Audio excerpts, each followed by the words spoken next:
Se le llama tarot a muchos juegos de cartas. El que nosotros vamos a estudiar es el juego que se subdivide en arcanos mayores y menores, 22 arcanos mayores, 56 arcanos menores, es decir, un total de 78 cartas, en donde tenemos los arcanos mayores, el loco, el mago, el emperador, los amantes, etcétera, y los arcanos menores, que se subdividen en cuatro palos: bastos, espadas, copas y discos. Bastones, varas, se le llama también a los bastos, espadas, dagas en algunos casos, copas y discos, pentáculos o bien oros. Ujú. Son cartas numeradas del uno o el as al 10, y luego tenemos cuatro cartas de la corte, que pueden tener ciertas variantes, pero la estructura es básicamente la misma. Vamos a explicar esto mucho más. La estructura del tarot, así tal como la conocemos y la vamos a estudiar, se origina en los grupos esotéricos, herméticos, mágicos europeos de finales del siglo XIX y principios del XX, franceses e ingleses particularmente, quienes además van a vincular al tarot con la cábala. Desde esa época en la historia del pensamiento occidental, que llamamos el Renacimiento, se da un cruce entre la filosofía platónica, la filosofía hermética y la cábala judía, y surge la llamada cábala hermética o cábala cristiana. Es decir, hay un antecedente para realizar este vínculo entre tarot y, y cábala, pero este en realidad no es tan antiguo como algunos piensan, sino más bien reciente. Decíamos finales del 19, principios del 20. Y refiero al Renacimiento también porque propiamente los tarots más antiguos que conocemos no van más allá de esta época. Hay quien piensa a veces que el tarot de Marsella, por ejemplo, es un tarot medieval, pero esto es incorrecto. Históricamente corresponde al Renacimiento, como los otros tarots más antiguos que conocemos, el Visconti Sforza, el llamado tarot de Mantegna.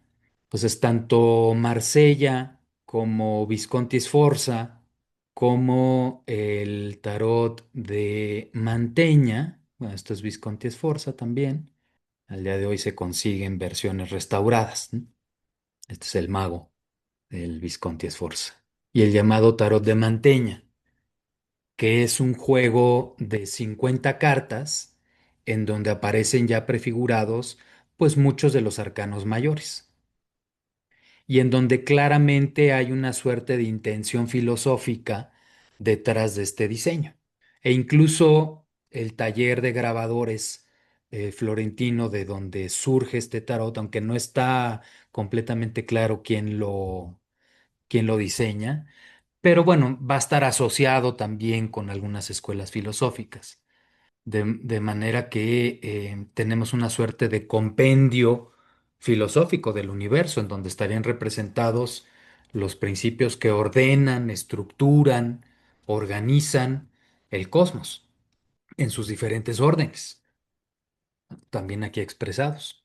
Y esto sería como un antecedente de lo que encontramos al día de hoy en el tarot, una especie de libro filosófico en donde se haya representada lo que los filósofos del Renacimiento llaman el anima mundi, el alma del mundo, el alma del universo, esa entidad o ser cuya función es precisamente esa modelación de toda la realidad sensible, natural, la organización u ordenamiento del cosmos.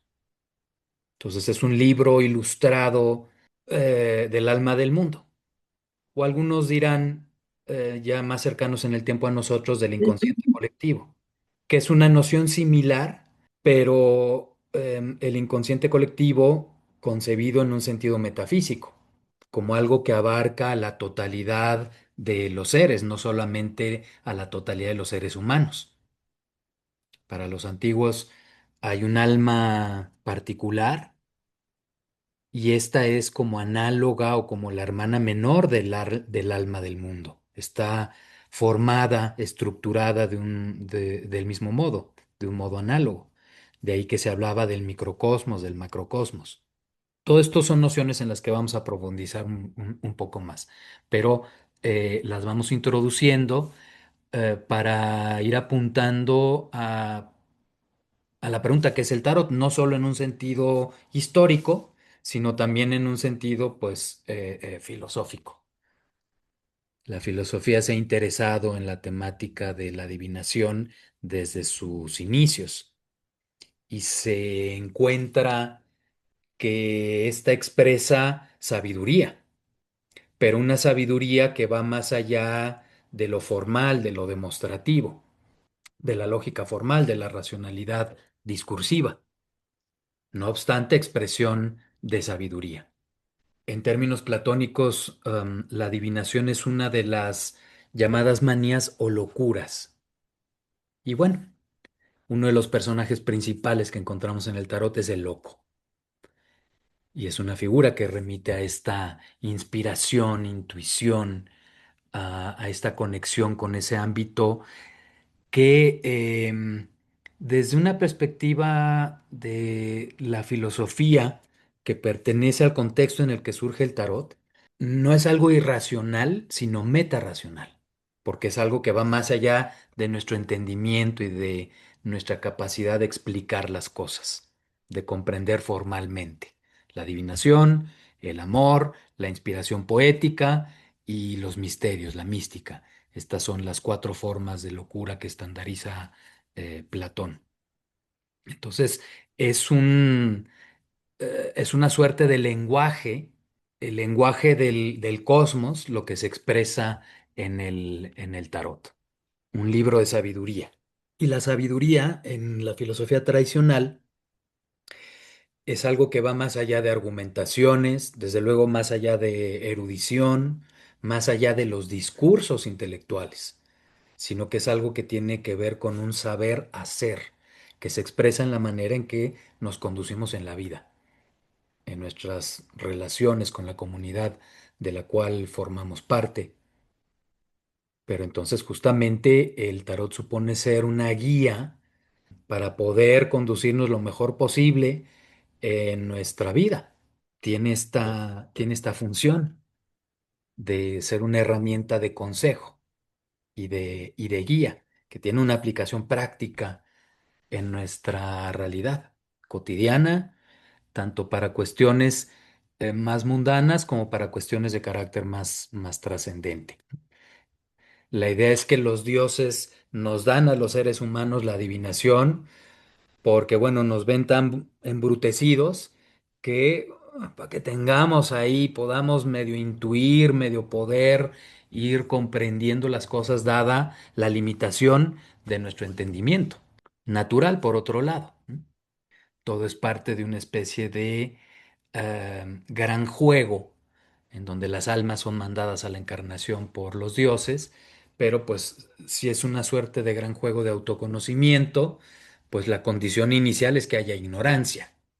Tiene que haber dificultades a superar en en el juego por parte de de las almas.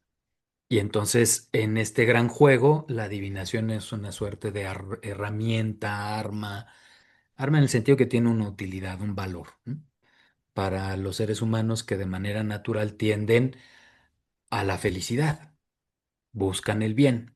Hay una tendencia natural a la autorrealización. Esa es la finalidad de los seres humanos, puesto en términos de la filosofía clásica, que repito, es parte del contexto intelectual que corresponde al desarrollo del tarot, pero también es aquello que expresa el tarot mismo, ¿no? Como como una especie de alfabeto filosófico o lenguaje cósmico o filosófico.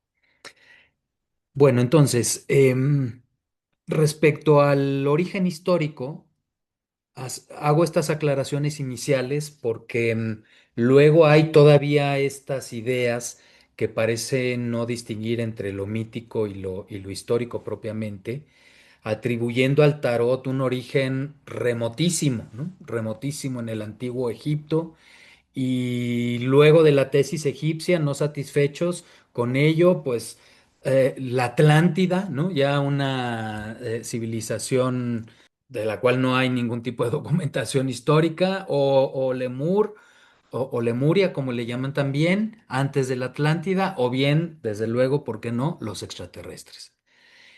Y eso podría ser correcto en términos arquetípicos, en términos míticos, pero no en términos históricos, porque la evidencia, lo que propiamente hay en lo que se refiere a los hechos, es que los tarots más antiguos no van más allá del siglo XV o finales del siglo XIV. Ujú. Se conoce el empleo de cartas para la adivinación empleadas en épocas anteriores, en la India, en China. Y el empleo de juegos de azar para la adivinación, eso sí que es muy antiguo, mucho, mucho, muy antiguo. Entonces, bueno, se habla del tarot como el libro de Tot, esta versión greco-egipcia de Hermes, y repito, es algo arquetípicamente correcto, pero no precisamente en un sentido histórico. Tot Hermes es el patrono de la magia, de la astrología, particularmente, de un camino o forma de vida centrado en la astrología. Pero astrología no solo en ese sentido de interpretar cartas, sino también astrología en un sentido operativo, ritual, médico, místico, religioso, en donde se recurre a diversas imágenes simbólicas para fabricar talismanes, así como para meditar o contemplar. Y es en el vasto repositorio de imágenes simbólicas de la tradición mística astrológica o hermética, en donde podemos también ubicar el origen de lo que hallamos al día de hoy en el tarot. Y esto además nos remite a un empleo de las imágenes del tarot también en ese sentido, porque hay una dimensión ritual del empleo de las cartas, incluso talismánico, mágico, pero en primer lugar contemplativo, espiritual o místico lo llamaríamos. En el Renacimiento se recupera una concepción de la imaginación como el órgano de conocimiento por excelencia para el ser humano, en cierto sentido superior al razonamiento formal, y expresión de una especie de mecanismo que es orgánico, que es innato en los seres humanos, como el soñar. Es ese mismo lenguaje, el lenguaje del tarot, el lenguaje de los sueños, el lenguaje del arte. Es una época en donde se privilegia la imagen como medio de expresión filosófica, como medio de conocimiento. Algo que observamos también en los libros de alquimia, que en ocasiones ni siquiera llevan texto, sino que son emblemas, son secuencias de imágenes, de grabados enigmáticos, oníricos o surrealistas, diríamos al día de hoy, ¿no? Los surrealistas se van a interesar profundamente en el simbolismo de la alquimia y en el simbolismo del tarot también, por cierto, ¿no?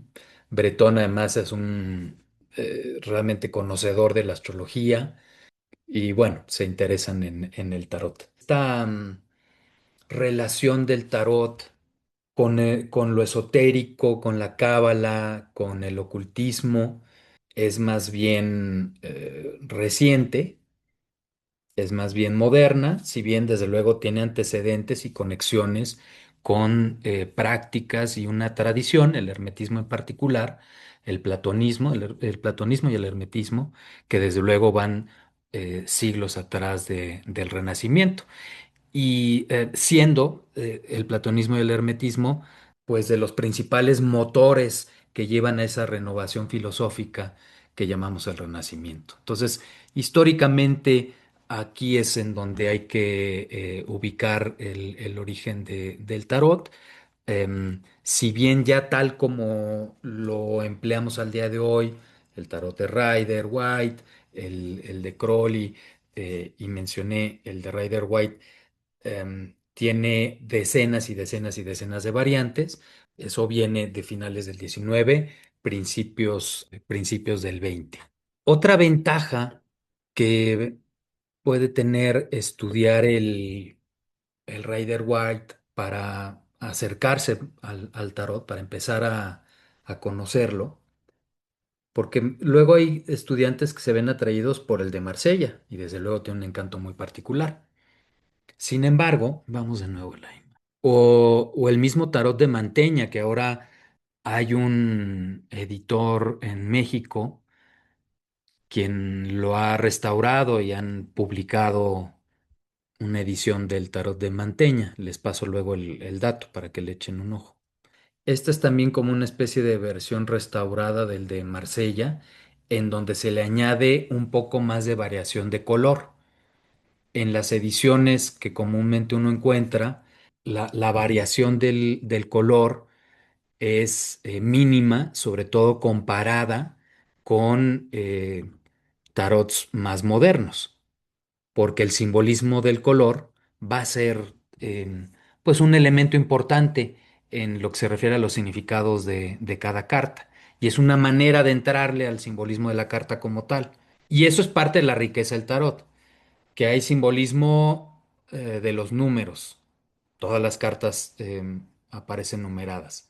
Hay simbolismo de la astrología, hay simbolismo de la cábala, hay simbolismo del color, hay simbolismo de la mitología. Son diferentes como avenidas o maneras de conectarse para cada quien con el simbolismo de las cartas en general.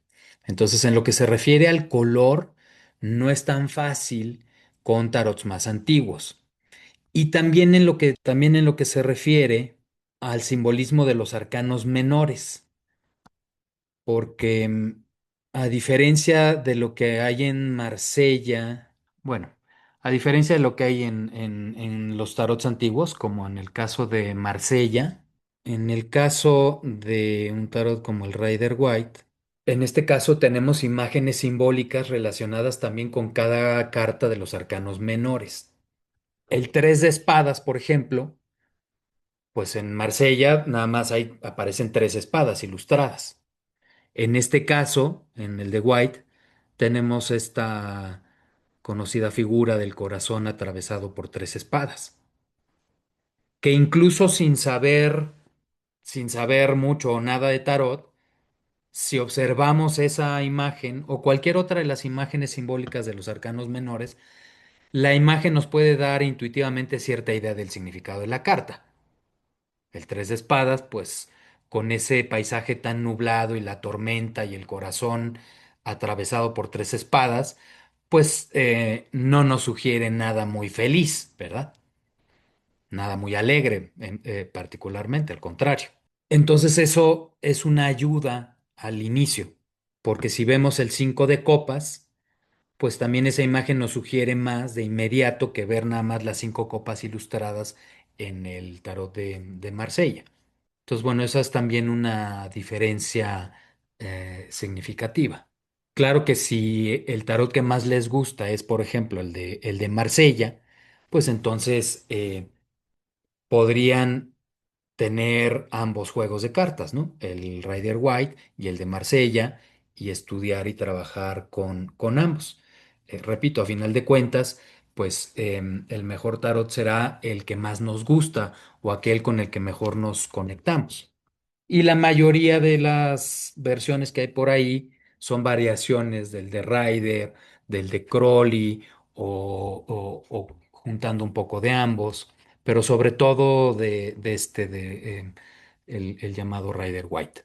Por ejemplo, aquí en los arcanos mayores del tarot de Crowley, pues podemos observar la riqueza de variedad cromática, ¿no? A la que recurre la artista. Frida Harris. Alistair Crowley concibe o diseña intelectualmente el tarot y quien lo plasma es esta extraordinaria artista. Y aquí podemos ver cómo esa variación cromática pues ya en sí misma es sugerente, ¿no? El color del emperador pues nos sugiere mucho acerca de su naturaleza vital, de fuerza o colérica, incluso. Los colores de la torre, pero también el color de la estrella, en fin, a diferencia de la mínima variación cromática que encontramos en tarots más antiguos. Entonces, bueno, em, lo importante es que el orden sea de 22 arcanos mayores y 56 arcanos menores.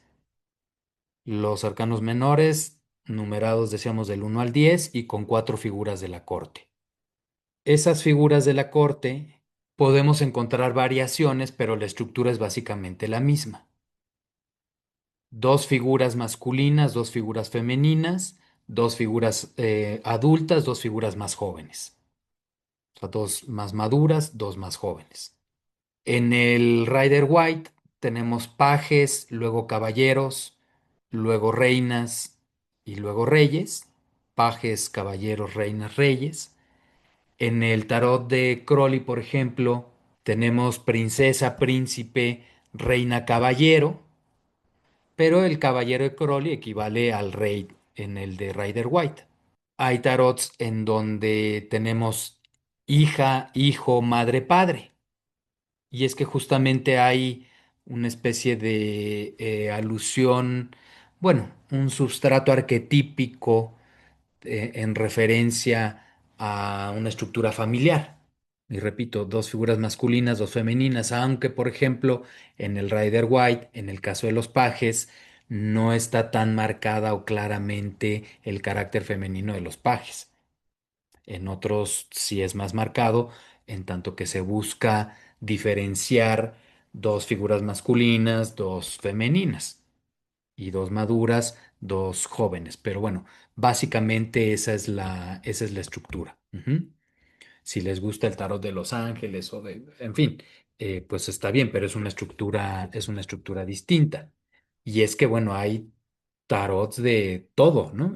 Ya al día de hoy, el del Señor de los Anillos y el de los gatitos, y de hecho hay varias versiones del tarot de los gatitos, y está muy bien, no tengo nada en contra de los gatitos, son muy lindos esos tarots de los gatitos, pero les veo la desventaja de que si en todas las cartas aparecen gatitos, eh, eso limita la expresión del significado simbólico del arquetipo.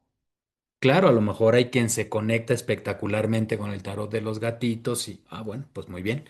Em, pero la sugerencia es que, sobre todo para comenzar a estudiar el tarot, pues usemos alguno de estos tarots, ujú, particularmente el de White. Brevemente, podemos comenzar a explicar en lo general que en lo que se refiere al simbolismo de los arcanos mayores, aquí encontramos representados esos principios arquetípicos, esos principios que estructuran el alma del universo. El resultado de esta estructuración siendo eso que llamamos nosotros el destino. El destino tiene que ver con ese orden o ley que articula todas las cosas en el mundo. En el caso de los seres humanos, no necesariamente de un modo rígido, fijo, inalterable. Es el cristianismo quien principalmente va a argumentar en contra de la astrología y prácticas adivinatorias paganas, que éstas suponen un detrimento de la libertad de los seres humanos, el libre albedrío. Pero en realidad, en el platonismo, en el hermetismo y otras escuelas filosóficas antiguas, se concibe como compatible la idea de destino y la idea de libre albedrío. Hay cosas que dependen de nosotros y hay cosas que sí dependen de nosotros y exclusivamente nosotros, que es nuestra responsabilidad asumirlas como tal. La adivinación para estas escuelas filosóficas, ya desde la época clásica, es concebida como autoconocimiento, como una herramienta de autoconocimiento para los seres humanos, que nos pueda permitir tomar las mejores decisiones posibles, porque quien toma las decisiones somos nosotros. nosotras. No el tarot, ni la astrología, ni no está para decirnos lo que tenemos que hacer. Eso lo tenemos que determinar nosotras. Está para ayudarnos a tomar las mejores decisiones posibles. Entonces, cuando aparecen arcanos mayores en las tiradas, se están expresando estas fuerzas del destino. Nos van a remitir a esos grandes arquetipos en donde o situaciones y estados interiores em, que tienen un profundo significado psicológico y espiritual. En el caso de los arcanos menores, tenemos una representación de situaciones típicas, cotidianas, arquetípicas, pero al nivel de nuestra realidad cotidiana, natural. Esos eventos, luchas, éxitos, actitudes, comportamientos en nuestro día a día. Y las figuras de la corte, estas van a referirnos a nuestra red de relaciones, a todas esas personas, grupos de gente en nuestra vida, a nuestro alrededor, pero también a esas personas que habitan en nuestro interior. Esto es, esos diferentes aspectos de nosotras, de nosotros mismos. O sea, van a tener estos dos niveles de interpretación. Y todas las cartas en general, como todo símbolo adivinatorio. Uno no quita el otro, podríamos decir. En ocasiones el tarot nos puede remitir a situaciones externas con mucha precisión. De hecho, con tal precisión que que nos asombra. Y eso tiene su función, tiene su lugar.